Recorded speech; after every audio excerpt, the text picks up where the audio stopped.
My name is Issy and I'm a tutor on Cambly, and today we're going to be looking at independent clauses. So first let's start with what is an independent clause. To identify whether a clause is independent or not, there are three things you need to look for. The first is, does it contain a subject? The second, does it contain a verb? And the third, does it express a complete thought? Can the clause stand alone as a sentence?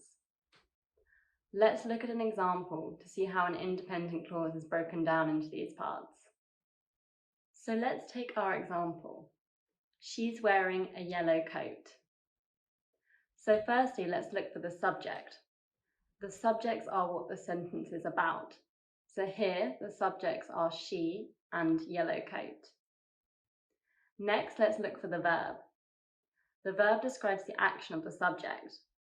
In this sentence, the verb is wearing. Lastly, we need to ask ourselves, is the sentence complete? A complete thought means you don't need any additional information to understand what the sentence is telling you. In this example, we don't need any more information to understand what is happening. We have a clear image of what the sentence is telling us from these words alone.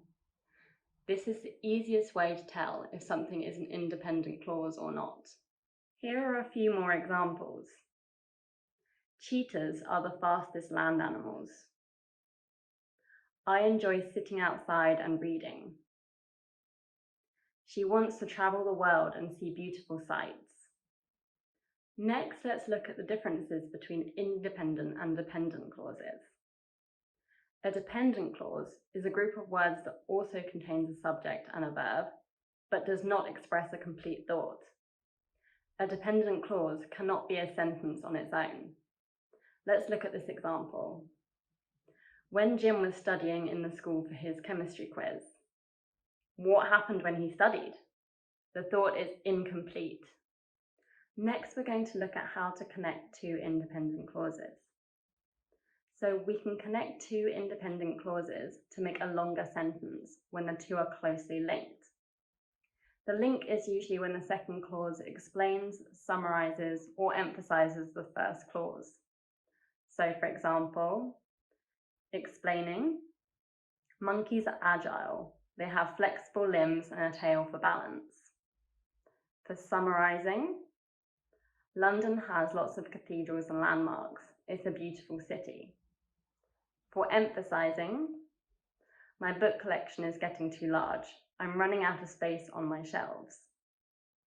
When we connect two independent clauses, we either need to use a coordinating conjunction, like but or and, as well as a comma or a semicolon or a colon.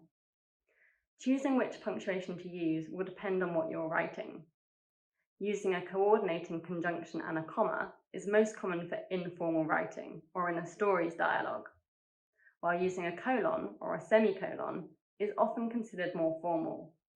You might find more instances of this in information texts, like a fact file, for example. Here are two ways you could write this sentence. The bridge is narrow, semicolon, the river is wide. The bridge is narrow, comma, but the river is wide. Here are some errors to avoid when connecting independent clauses. When two independent clauses are not connected properly, this is called a run-on sentence. The first type of run-on sentence occurs when a writer puts no mark of punctuation and no coordinating conjunction between two independent clauses. Let's look back at our example sentence. A run-on sentence would be written like this. The bridge is narrow, the river is wide. No punctuation or coordinating conjunction. The second type of run-on sentence is called a comma splice. This is when two independent clauses are joined by just a comma and no coordinating conjunction. Let's take the same sentence again. The bridge is narrow, comma, the river is wide. Here there is just a comma separating the two and no coordinating conjunction. Finally, let's look at how to connect an independent and a dependent clause to make a complex sentence.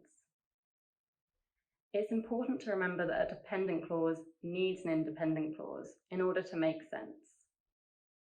So to connect an independent and dependent clause, we use a subordinating conjunction.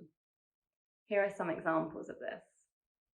If, since, as, when, although, while, after, before, until, because.